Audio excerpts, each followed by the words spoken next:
So, good afternoon and welcome everybody. Thank you very much for joining us here at Ce.S.I today for the webinar Afghanistan-Pakistan Border Clashes, Unpacking the Current Crisis. My name is Tiziano Marino. I am the head of the Asia Pacific desk here at Ce.S.I, Center for International Studies, a Rome-based think tank that for 2 decades has been offering analysis on the political, economic, and security dynamics and development in various regions of the world, including Central and South Asia. So today I have the honor of hosting 2 of the best experts on Afghanistan and Pakistan, also like the dynamics of terrorism and regional security. I'm talking about Dr. Antonio Giustozzi, currently Senior Research Fellow at the Royal United Service Institute, RUSI, author of many papers and books on Afghanistan. I mean, for the ones who follow the region, Dr. Giustozzi doesn't really need an introduction. Among the last books he published, I strongly recommend the book Jihadism in Pakistan that I read last year, full of interesting insights and news about what is going on in the region, especially in terms like of terrorism, the Islamic State Khorasan province, but also the Tehrik-i-Taliban Pakistan, the TTP. So also joining us today is Riccardo Valle. Riccardo is co-founder and director of research at the Khorasan Diary on jihadism, armed groups, security, and politics. The Khorasan Diary is by far, I would say, one of the best platforms for real-time information and analysis on the area we are going to discuss today. So the purpose of this webinar is to try to understand the state of relations between Afghanistan and Pakistan, also in light of recent escalation. So let's go straight to the point. And I will ask Dr. Valle to share with us his slides about with a timeline about what happened in the month of December of 2024, where like several attacks and counterattacks along the border between the 2 countries happened. So please, Riccardo, I leave the floor. Thank you, Tiziano, and thank everyone for joining us. My slides will be just a small teaser into what we are going to discuss today. I hope they are visible by everyone right now. They should be visible. Yeah. So I just prepared these few slides in order to set the basis for our discussion today. And since we are talking about the border clashes between Afghanistan and Pakistan and what are the reasons behind these specific clashes, I thought of just featuring some of the major clashes that we witnessed throughout 2024. And the most recent one, which just happened last week on January 10. And then there are also a couple of other topics that we might be finding interesting to discuss today, together with Professor Giustozzi and with the audience. So let's go straight to the point. Here is just a brief summary of the major clashes that we witnessed during 2024. There are some other ones, around 8 to 10 more, which can also be termed as clashes, but they have been very, the intensity of these other clashes were less significant, so I left them aside, and I wanted to concentrate specifically on these clashes. So from this small summary, we can see that majority of the clashes erupted towards the first part of 2024. Now, I marked 2 specific clashes that happened on March 19 and between May 13 and 17, which have been particularly important for the region because they were marked by a high level of violence or a high level of intensity and duration of these 2 clashes. And And it's important to highlight these two particular clashes because they themselves they were sparked by two of the three major points that we can identify as the main reasons why these clashes between Afghanistan and Pakistan have been happening since 2022. The first one is the clashes that have been that erupted following Pakistani airstrikes into Afghan territory, like the one on March 19, and the other one, on the one between May 13 and 17, erupted as a consequence of attempted infiltration from Pakistani Taliban militants, allegedly from entering from Afghanistan, eastern provinces in Pakistan. But we will see that there are also other reasons why these clashes have been erupting throughout 2024 and 25. Here in this map, I just identified the main areas where these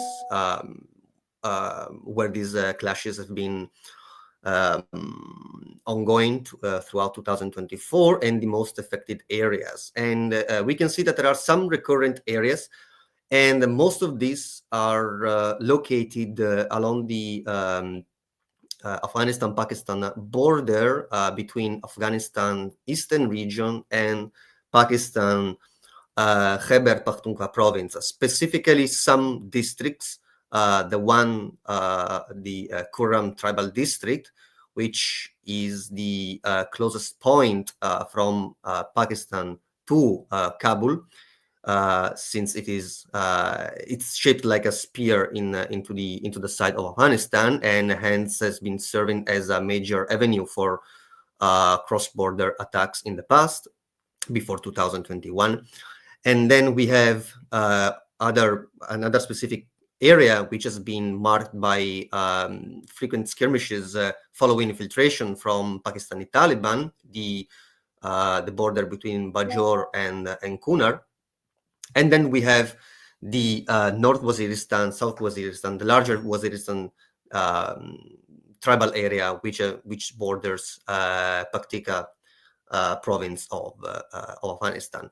Now, there are also some clashes which have been occurring along the border with Balochistan, but they have been marked by a less degree of less intensity and violence if compared with the border along the Khyber Pakhtunkhwa province.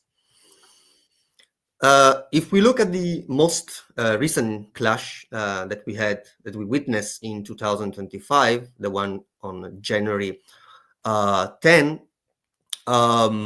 it's interesting to note that these clashes erupted exactly in one of the most important border area that we highlighted in the previous slide, which is the one between Kunar and Bajor.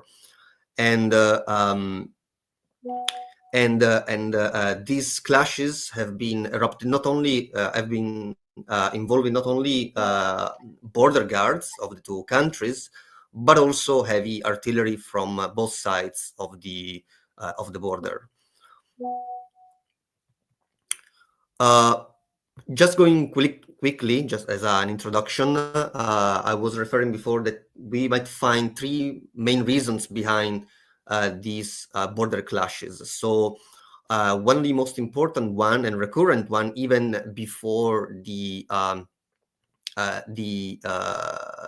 toppling of the previous Afghan Republican government, has been the building of fence and checkposts along the border, the Duran line. This has been a major concern for both countries, as the international border is not recognized from Afghanistan even today, with the mixed messages coming from the Kabul's administration, and on the other hand, the difficulty in identifying the exact line of the border, with frequent trespassing from either Afghan border guards or Pakistan border guards. The other two main reasons, which we mentioned before, are the Afghanistan's retaliation into Pakistan's territory, mostly by artillery rounds following Pakistan airstrikes in Afghanistan, allegedly targeting the Pakistani Taliban's hideouts. And these airstrikes, as we will see, have been usually following major attacks on Pakistani soil carried out by Pakistani Taliban's militant factions. And finally, the last major main reason that we find often as a driver for these clashes on the border is the infiltration or attempted infiltration of militants across the Durand Line.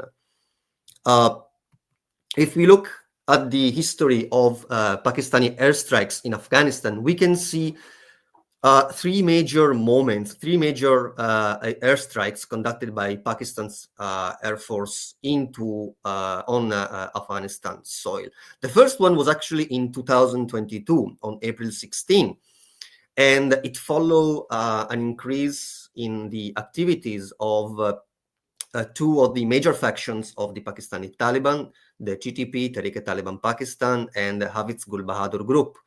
And Pakistan claimed that they were targeting hideouts of these two organizations in Kunar and Khost provinces of Afghanistan. However, the Afghan government and also the TTP and Hafez Gul Bahadur rejected the claims by Pakistan that they targeted hideouts belonging to the militant groups, and instead they targeted mostly families, refugee families from Pakistan, from Pakistan's Bajaur and Waziristan tribal districts.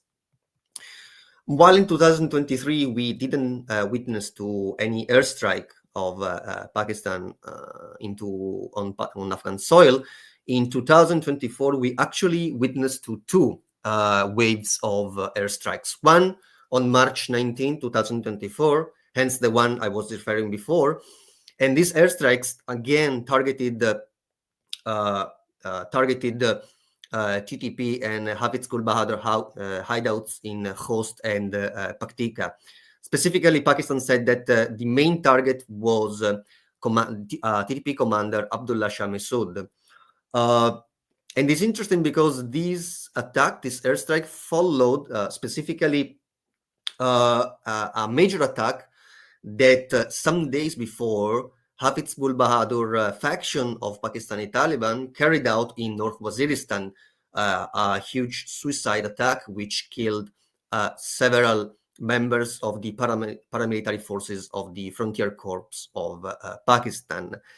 Yet again, despite the claims from Pakistan government, actually it appears that the airstrikes again killed Afghan and Pakistani refugee civilians in these camps.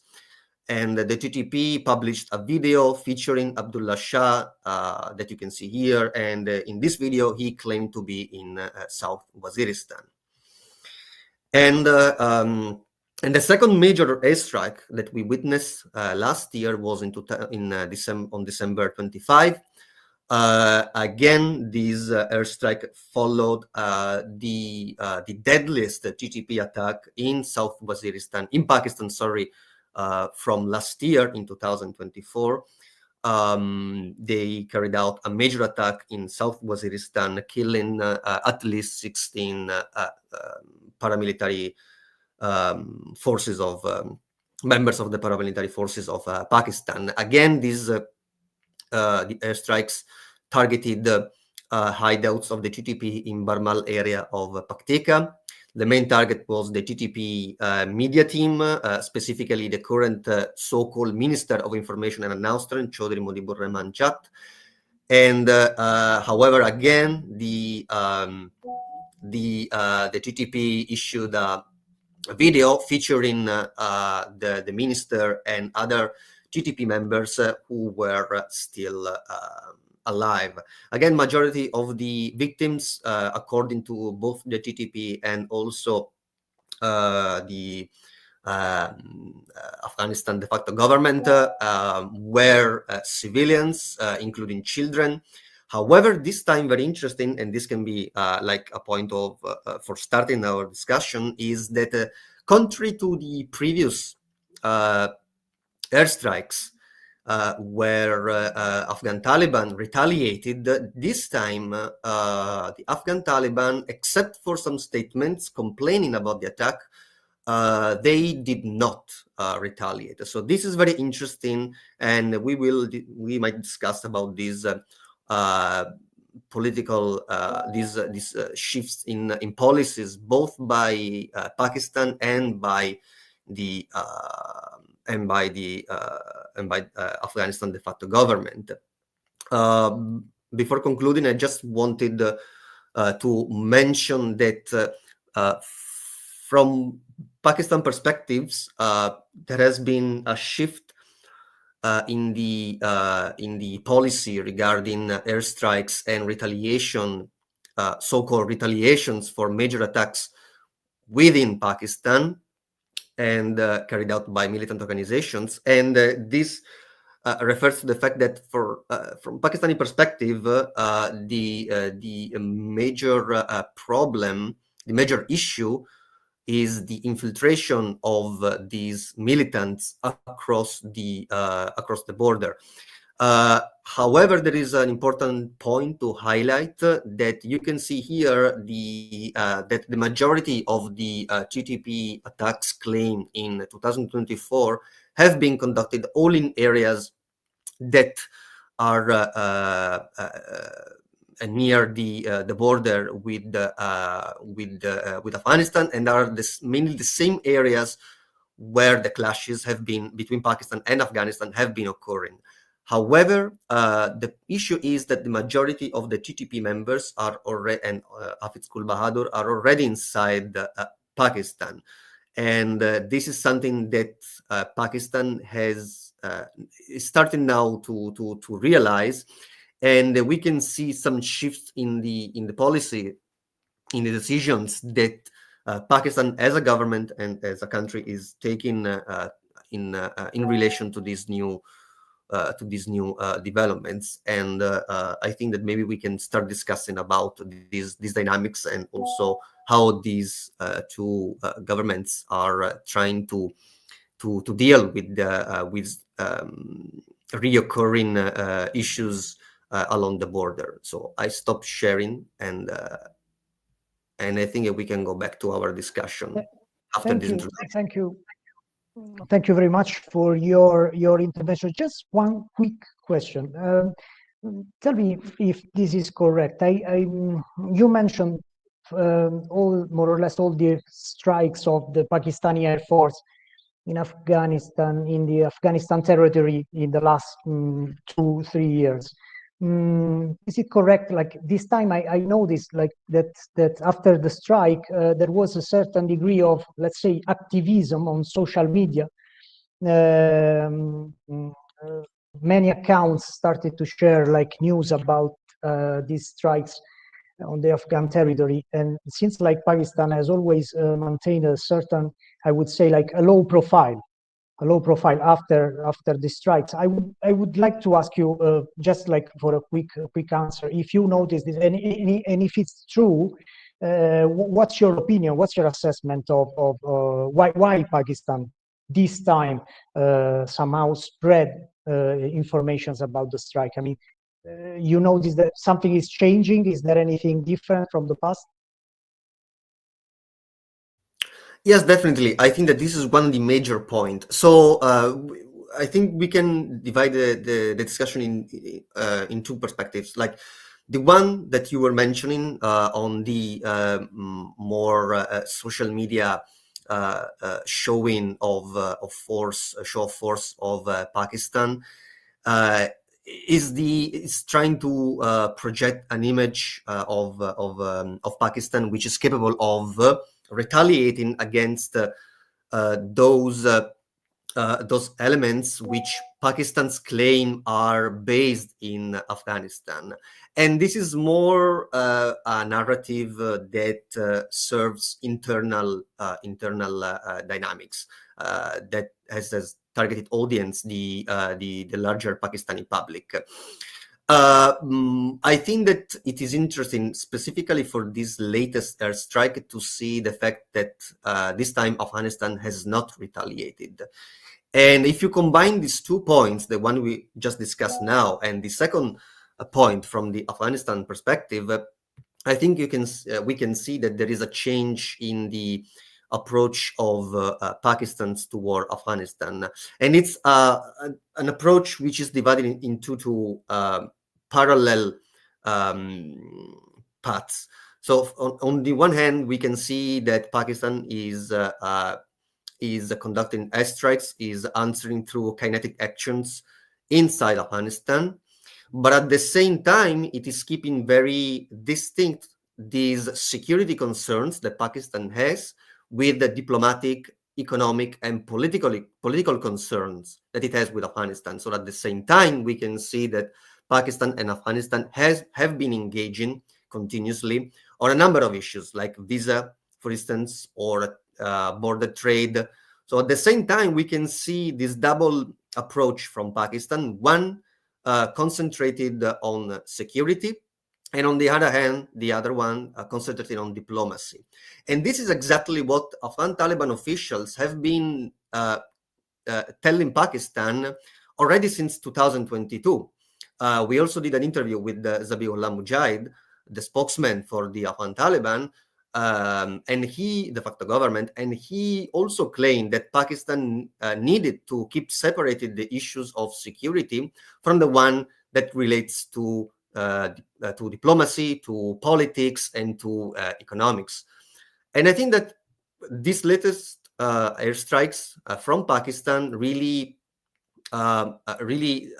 highlighted that Pakistan has now possibly adopted fully this new kind of strategy towards Afghanistan, because we can see the strikes and this posture, this show of force from Pakistan, but at the same time, Mohammed Sadiq Khan, the representative of the special representative of Afghanistan, of Pakistan in Afghanistan, is conducting all those diplomatic and economic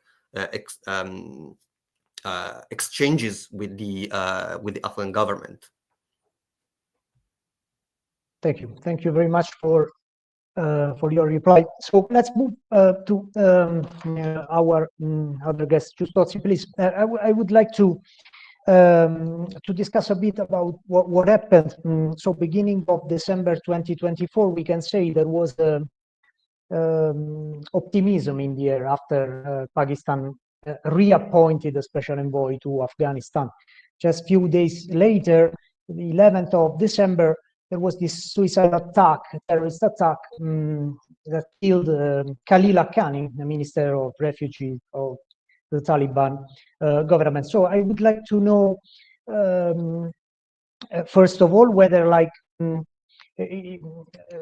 the ability of the ISIS Khorasan, the Islamic State Khorasan province, to target an high-level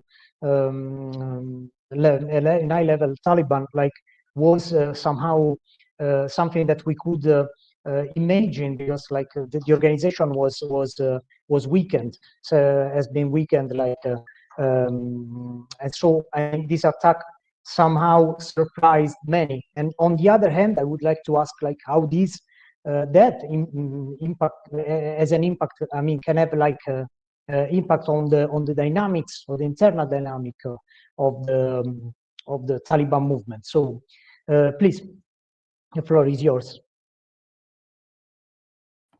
Thank you. So we'll try to untangle the complex dynamic there on the ground, in the relationship between elements of the Taliban and the Islamic State is also quite complex. It seems to me, and of course the evidence is always a bit fragmentary, but I've seen the the videos of the suicide attacker, and clearly there was very lapse security at the ministry. And I think that probably confirms that the Afghanis in general, the Afghani network did not expect the Islamic State to strike at them. So this, I would say, this is probably an isolated episode. I wouldn't take it as a sign that the Islamic State in Khorasan has now the ability to carry out a campaign of attacks against Taliban leaders. I think they caught the Afghani network off guard. The background to this is that within Taliban, the Afghani network had been lobbying for a very long time, I would say forever, for some kind of accommodation or tolerance of the Islamic State. They kind of refused to engage in the campaign against the Islamic State. Generally speaking, even the police doesn't really cooperate with the fort, or the special force of the police don't cooperate. It's largely the operation against the Islamic State are largely conducted either by the intelligence special forces, which are small in number, but they are well trained, operate in small groups, and they penetrate Islamic State areas, or by a few units of the army, or by local Taliban militia. There's still a lot of Taliban who are not being incorporated into the security forces, or they live in their villages and essentially operate as local militias. When there is something to do, they mobilize and go and do things. So then, of course, there are a lot of allegations that not only the Afghanis are opposed, say, for policy reasons, a campaign against Islamic State as being damaging for the emirate, but they actually are in cahoot with the Islamic State. And within the Taliban, there will be a lot of people who say that. And of course, the Taliban, there's a lot of bad mouthing within the Taliban, where they speak against each other. There are this infighting is continuing and is affecting the ability to formulate policies. But it seems to me that, putting, the picture together, for sure the Afghanis, whether it's because they felt that the Islamic State would not target them, or whether because there was a lapse in security due to incompetence, but that seems less likely to me. They didn't expect it. So it happened because the Islamic State found a weak spot in the Taliban defenses. Now, the implications are important because that, of course, has been read by people within the Afghani network as a declaration of war by the Islamic State against them. Of course, Khalil Haqqani was not just a member of the network, the uncle of Sirajuddin Haqqani, possibly his most important advisor, because, of course, Sirajuddin Haqqani, who is the leader of the Haqqani network, but is young and doesn't have the same kind of tribal connections as his uncle had. So he was playing this role of, connecting with the tribe. Usually it was him, Khalil, who would travel to southeastern Afghanistan to meet the tribal elders. He was actually a member of the tribal council of the Zadran. So, he was actually not only connected with the tribals, he was one of them.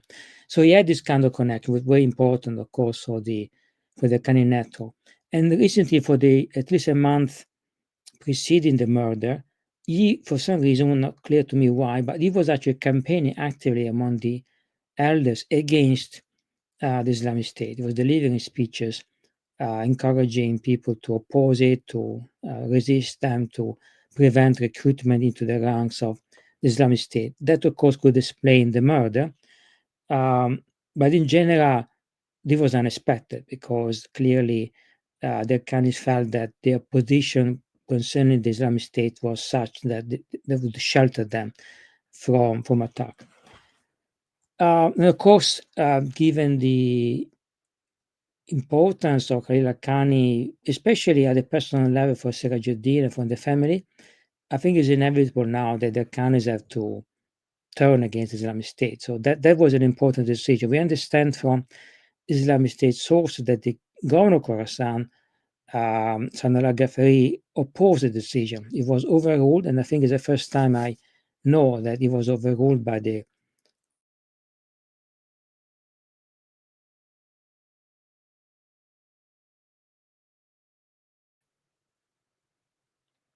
the majority of the members voted to carry out the attack. And so, of course, Sanallah Ghafari is important in regard. He's a former member himself of the Haqqani network. He started his career as a bomb maker in Kabul and became a very senior figure in the Haqqani network Kabul front, so had a leadership role within the Kabul front, and then he joined the Islamic State. But he maintained contacts, especially with Sirajuddin. So now, of course, even if it might be understood that he himself was against the attack has taken place. It's difficult now for things, for the clock to go backward. So in practical terms, this means one thing. It means two things, I think. One is that the Haqqani network looks weaker now. For this reason, for a number of other reasons, surely there have been signs that the Amir of the Taliban has been able to gradually expand his power at the expense of others, including the Haqqani network, especially the appointment of a Nurzai governor in Khost province, which is part of the turf of the Haqqani network. And the Haqqani network could not resist that, could not prevent that. So Nurzai means somebody from the tribe of the Amir and a southern, a member of the southern Taliban. So it's like appointing somebody, I don't know, in Italian terms, we would say somebody from Sicily in Lombardy, where it would be seen as a major challenge in political terms. And still they could not resist it. So that was a signal, a weakness, the fact that they could not prevent that. And then, of course, there's a new development. Everybody is aware of that. There is a new administration in Washington. And of course, it's obvious that the Afghans were reaching out to the Americans. Have been doing that for essentially since the beginning of regime change, if not earlier. And of course, now the rhetoric, at least in the new administration, the people who will be managing security policy is very anti-Taliban.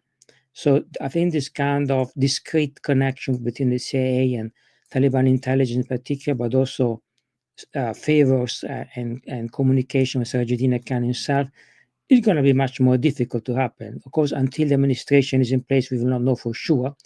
But Michael Ward, for example, is known to be very anti-Taliban and to favor funding for the opposition to the Taliban. In Congress, many Republicans are quite proactive on that front, So looking ahead, many would believe that the Afghans attempt to reach out to a different external actor to strengthen the position vis-a-vis the Amir of the Taliban is failing on all fronts. So the perception is, it might be wrong, of course, like perception are just perception, but surely there is a sense that the Amir will continue to consolidate his hold and is probably, there are rumors now they consider sacking Sirajuddin Khan from the Ministry of Interior as well, which will be the end of a major role for the Haqqani network within the current cabinet. Now, so that the significance for the Haqqanis. For the Islamic State, I think it was an important decision to be made because, of course, this kind of spaces that were left for the Islamic State to operate, the kind of relative tolerance that in some areas it could enjoy, is probably gone. In fact, after the killing, there were raids in a number of safe houses in Kabul, which strangely the kind of dominated police seem to have known the location beforehand. So the safe houses were raided, and of course the Islamic State already emptied them, but it's still a loss of several safe houses. The safe houses are expensive, many are bought, they buy flats to use them as safe houses. So there is a financial loss, even if they didn't lose any men. So I think the repression at this point will intensify. The Afghans, I think they have little options but to fully join the campaign against the Islamic State, and they will add to the pressure. And increasingly, there is willingness of some of the neighboring countries, especially China, to collaborate in this campaign and this crackdown, because of course they see themselves, the Islamic State, as a potential danger. So it's a decision that the Islamic State has taken. It seems to be accompanied by a more, if you like, a change in general strategy. certainly at the, if you like, the global level, with a greater focus on beyond Afghanistan, I would say, but also a greater willingness to reach understandings and forms of cooperation with intelligence agencies of some of the neighboring countries. And this coming with this, we come to the issue of Pakistan and relations between Afghanistan and Pakistan. So I think it's pretty obvious, that the Pakistani are, as Ricardo explained before, essentially they are playing carrot and stick with the Taliban Emirates. So on the one hand, there is engagement, but then you have this operation like the airstrikes. Of course, these occasional airstrikes do not have a significant impact on the ability of the TTP to operate. The TTP for the last year or so has not had actually military camps inside Afghanistan. They have people, they have relatives, their families are there, but they don't keep camps in Afghanistan anymore, probably because the Taliban told them that they should not keep military camps inside Afghanistan. They moved into Pakistan. So largely the military force of TTP is in Pakistan. Huh? So these strikes are symbolic strikes. They're not causing any significant damage, apart from the fact they might miss a target. But even if they're able to hit targets, they would not be able. First, because they are too occasional in nature. Second, because actually there are not that many targets inside the country. So I think there are messages. There are messages because, of course, the one of the weaknesses of the Emirate is that it doesn't have any air defense, and the ability to retaliate against such strikes is actually very limited. Every time the Emirates artillery fires against on Pakistan territory, of course, the Pakistani retaliate with greater strength. So essentially, they always win the escalation, right? The Taliban don't have the firepower to win this kind of confrontation with Pakistan. It's always the other way around. So in the long run, the Taliban have a risk of suffering some, if you like, delegitimization, to the extent they have a legitimacy about, being the strong party, the party that won the war. But if they are not able to keep the hated Pakistanis at bay, that eventually could result in internal delegitimization. Of course, not because of a single airstrike, but if the Pakistani insisted in doing it or escalated, even without a ground invasion, like campaign or airstrikes, would highlight the weakness of the Taliban on this front. It would really embarrass the Taliban and would create major confrontations within the Taliban themselves, and that's why the leadership doesn't know exactly what to do. First of all, they're divided, but even when they can agree on a certain point, it's obvious that they struggle to restrain their own men. There's definitely extensive recruitment of Afghans into the TTP. A lot of volunteers are flowing to Pakistan to fight in the TTP ranks.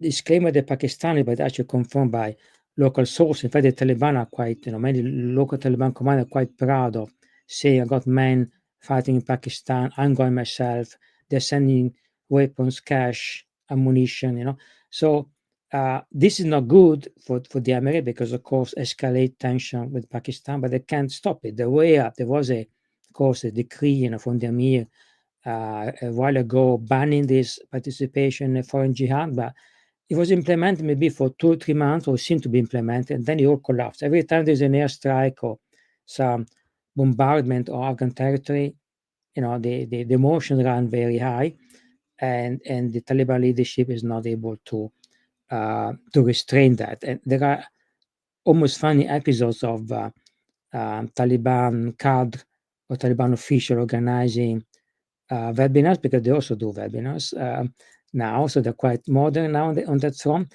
on Pakistan, where they try to basically lecture, the listeners, the participants who are also Taliban, about the need to stay calm, stay quiet, or avoiding violence on the border. And they always end up in a mess with people ending up singing slogans against Pakistan, death to Pakistan, or long life to TTP. So usually it backfires. They really struggle to control, especially along the border. Of course, Pakistan is hated by most of the Afghans living on the border, and most of the Taliban living on the border. So it's a very difficult situation, which is getting even worse. We hear about volunteers now coming from the north, from Pashtun communities as far as Kunduz on the Tajik border, volunteering for Pakistan to join TTP in Pakistan.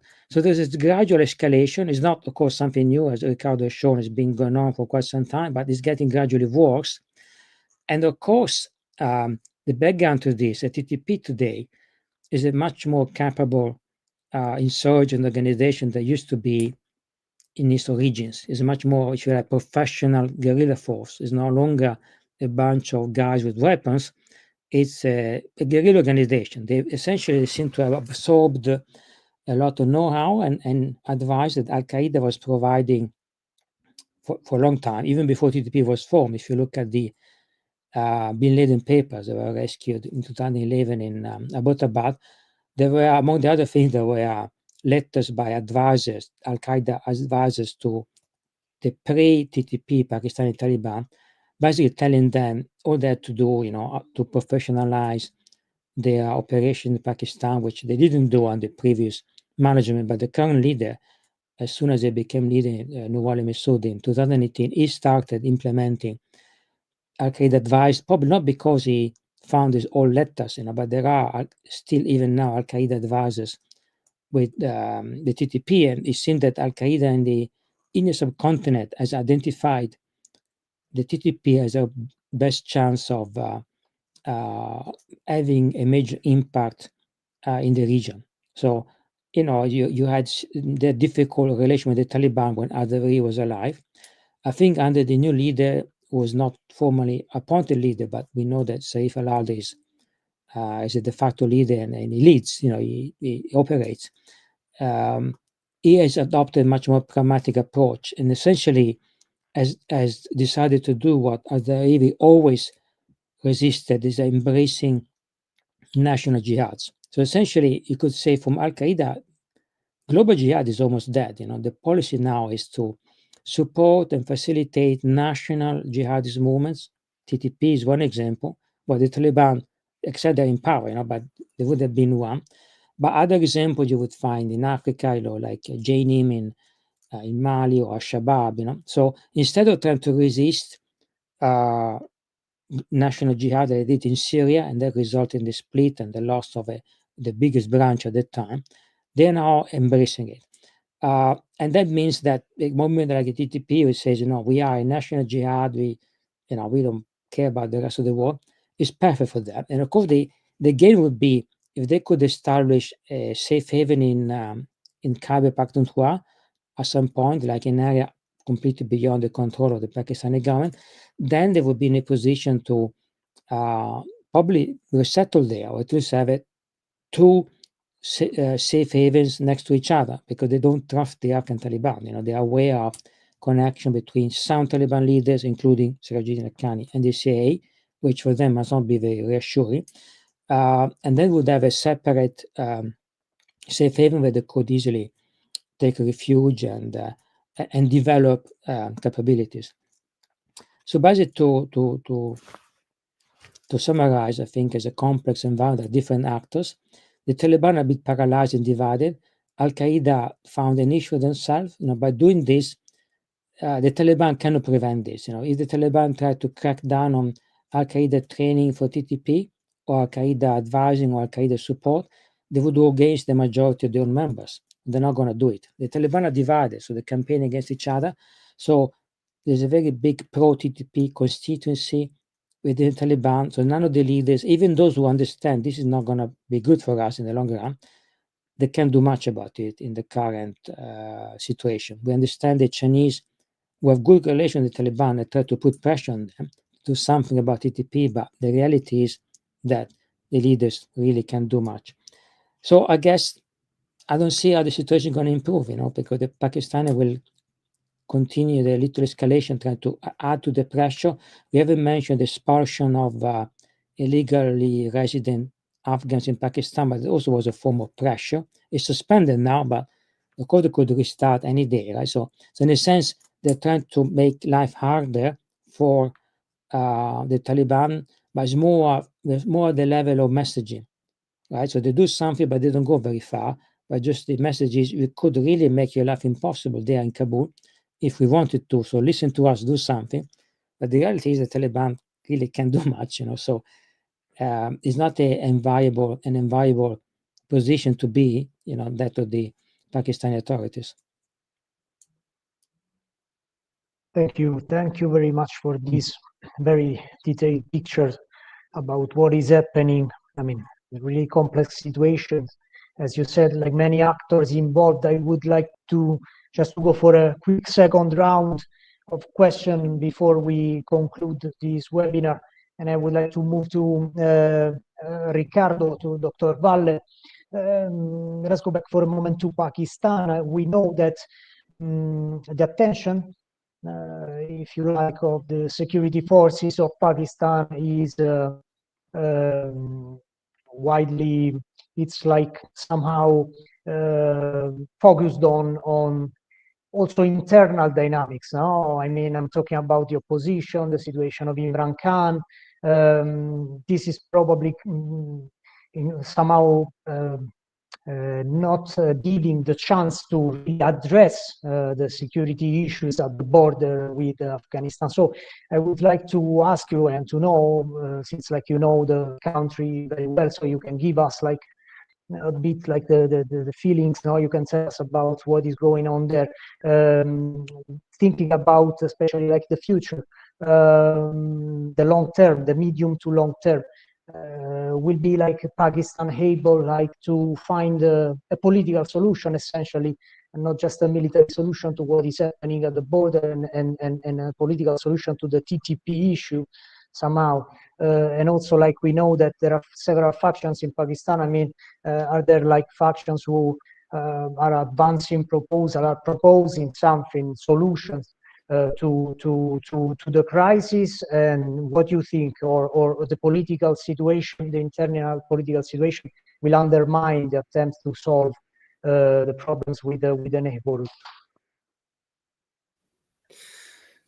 Yes, Tiziano. So I would totally second what Professor Giustozzi just said, and specifically regarding what is going to unravel between Afghanistan and Pakistan regarding security. That is this continued prolonged escalation between the two countries, and militarily, at least militarily, won by Pakistan because of its military capabilities. And I think that this is the solution for now that Pakistan has found, to be honest, because there has been for Pakistan. There are in politics there are certain red lines concerning concerning foreign policy, which let's say security factors related to foreign policy, which are intrinsically, of course, Kashmir, and on the other hand, it's Afghanistan. So Afghanistan has always been a political factor that has always been managed by the security establishments and not by the governments. Whatever government was sitting, I'm talking about at least the last 20 years, the military establishment of Pakistan, either against or in conjunction with the sitting governments, have been managing the agenda for Afghanistan. We have been seeing one attempted exception of this recent, which has been under the government of Imran Khan, and specifically relating to Faiz Ahmed Faiz. So he was attempting something, a new kind of approach with Afghanistan, centered around reconciliation with the TTP, with accepting to some degree some of the question, also of the demands, sorry, of the TTP. Hence, we had 3 rounds of negotiations between November 2022 and early 2023, and the problem is that due to exactly because this was an attempt which eventually was not endorsed by the establishment for this particular reason and for other reasons which pertain to internal politics of Pakistan, this alternative collapsed, also due to the fact to the strong opposition from the internal public, especially those living in the areas where the TTP militants would have been resettled by these, according to this agreement between the two sides. And hence we went back to the policy of carrot and stick that before Professor Giustozzi was mentioning, with Pakistan basically attempting to find any form of pressure against Afghan Taliban in order to obtain, to gain something, to leverage on something, in order to have their demands on the demands on the TTP factor with the Afghan Taliban met by the Afghan Taliban themselves. Of course, this did not happen for the reasons that the professor explained before, and hence we are witnessing now the Pakistani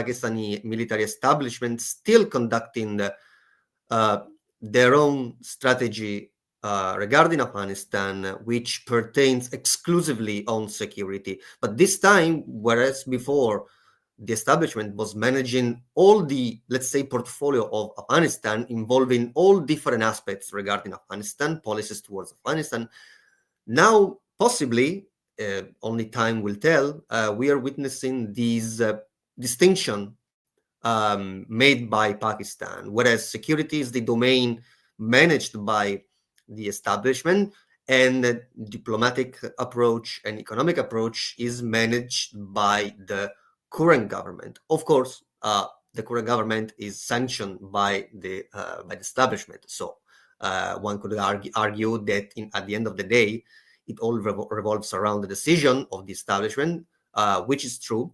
But it's important, I think, to highlight the distinction of who is carrying out these two approaches towards Afghanistan. And regarding the internal aspect of Pakistan that you were mentioning before, and here I conclude, I think that Pakistan on the internal level, unfortunately, is committing all the mistakes that they could possibly make on regarding internal matters. Because if we look, for instance, and another big opportunity for Pakistan to engage the public opinion of Pakistan and segments of the society of Pakistan regarding specifically to the PTM issue, the Pashtun Tahaffuz movement, they cracked down on this peaceful political movement, labeled it as the political face of the TTP, and this has brought many, and this can really increase the instability in the border areas of Pakistan and in the whole of Khyber Pakhtunkhwa, and alienate the army further from the Pakistani public, and ultimately fuel instability, which is already connected to cross-border incidents with Afghanistan. So I think that in the long run, while we will witness to more instability within Khyber Pakhtunkhwa, starting from the south and going through all the areas along the border, at the same time, notwithstanding this internal instability, we might see at the same time Pakistan carrying forward this new approach toward Afghanistan regarding security and other matters. So it really depends on the next few years and how the political situation in Pakistan will change, if they will make new decision for new kind of approaches, or if this one that they found just now is the best one for Pakistan regarding Afghanistan. Well, thank you very much. As you can probably see on the screen, Agostino Bono writes something about lack of control of the Islamic Emirate about the territory and the groups operating in Afghanistan. I would ask Giustozzi whether he would like to comment on this, and also my last one would be simply looking at the future of the Islamic Emirate of Afghanistan. What do you see in the future of the country in terms of relations? I mean, isolation probably will stay there. Before you mentioned the new US administration, there are not Taliban people appointed there. So in the future of the country, you see probably more China. Recently, there was this rapprochement between Afghanistan and India.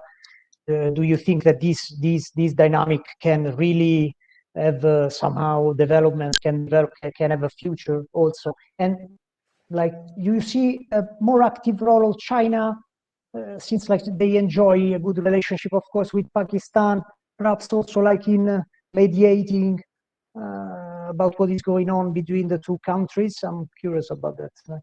Please. Right. So with regard to the let's call them armed groups, they are in fact, we could describe them as jihadist groups of various denominations present in Afghanistan. I think the issue is not so much that Taliban are unable to control them, is that they're divided internally over what kind of restraints to impose. So when they want to, or they agree among themselves that they need to impose restraint, then that happens. If there is a limited opposition, like for example with regard to northern Central Asian groups in the north, that worked. So it took a while because there was some resistance, especially among Tajik and Uzbek Taliban.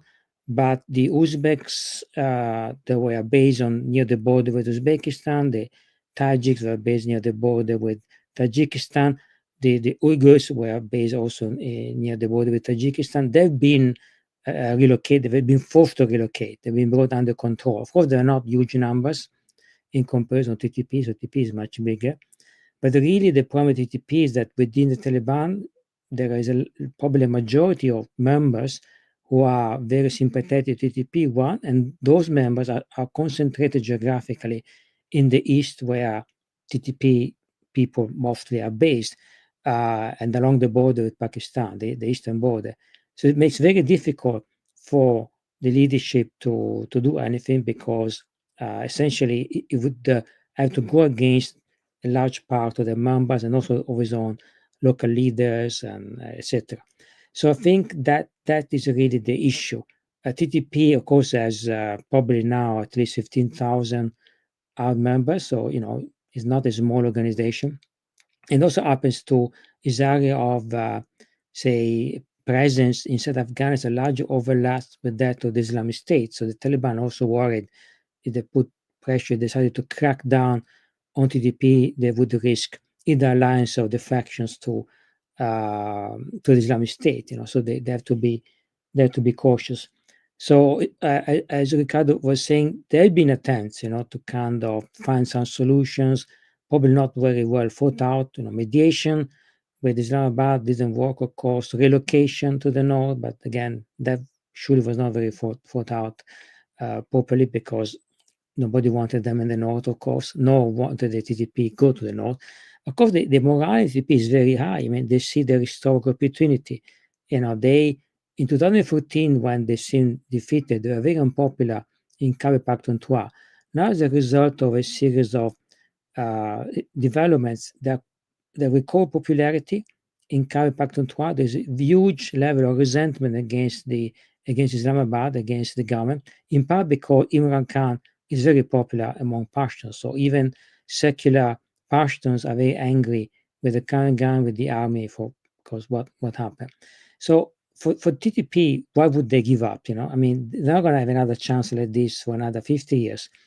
So they think, this is the time. And after all, they believe in jihad. So you assume that there is some risk involved, or if few people die, it's not something they're going to dissuade them. On the future of the Islamic Emirate, well, I think I'm simplifying a little bit, but I cannot go into too much detail. But essentially, there are two main lines about foreign policy within the Emirate. The Emir thinks that the priority should go to relations with the neighboring countries.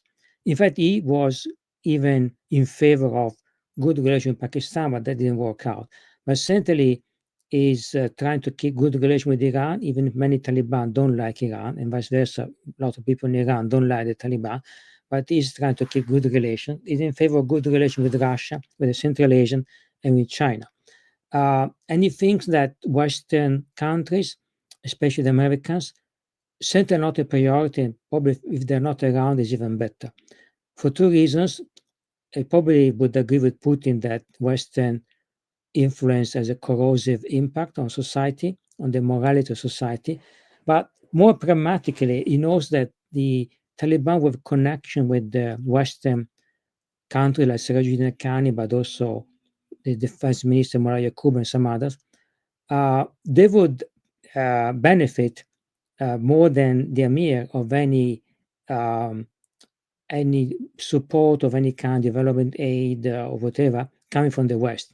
The expectation in Afghanistan, when you have aid coming to the country, that the minister, the people responsible, will cream off their percentage, right? So they assume that would be a way of funding certain faction with the Taliban at the expense of the emir. The emir thinks, that the best way to win this internal struggle and weaken his rivals and marginalize them is to deprive them of funding. And one form of funding could be any kind of aid coming from, or support or cooperation coming from the West. Vice versa, when it's a matter, if the Iranians send some support or the Qataris send some support, is the Amir who benefits from that. So, the logic is a pragmatic logic more than an ideological one. With regard to China, the Chinese are certainly, I would say, one step away from recognition. They want to occupy the space. They have economic interest. I think the negotiation about lithium mining will be decisive in this regard. Probably the Chinese expect a trade-off. You give us the mining operation, you get recognition. There is a gradual increase in their presence. They have already small numbers of military and special force trainers helping the Taliban. Of course, it's a small thing compared to what was going on before 2021, but as a beginning and symbolic. I think it's to assure the Taliban that we are committed to help you against the Islamic State. They're providing some equipment on a small scale, mostly electronic equipment, cameras, to drones, to do some counterterrorism. So I guess probably the expectation is anyway, the only country that can probably rescue Afghanistan from the economic point of view is China, given the what's going on in the world with mining, given also that it's next door, realistically.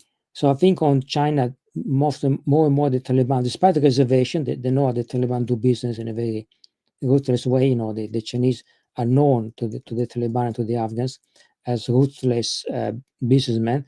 But nonetheless, overall, there is a growing consensus that the only way out for the Emirate, the only future probably goes through China, to some kind of comprehensive agreement with China.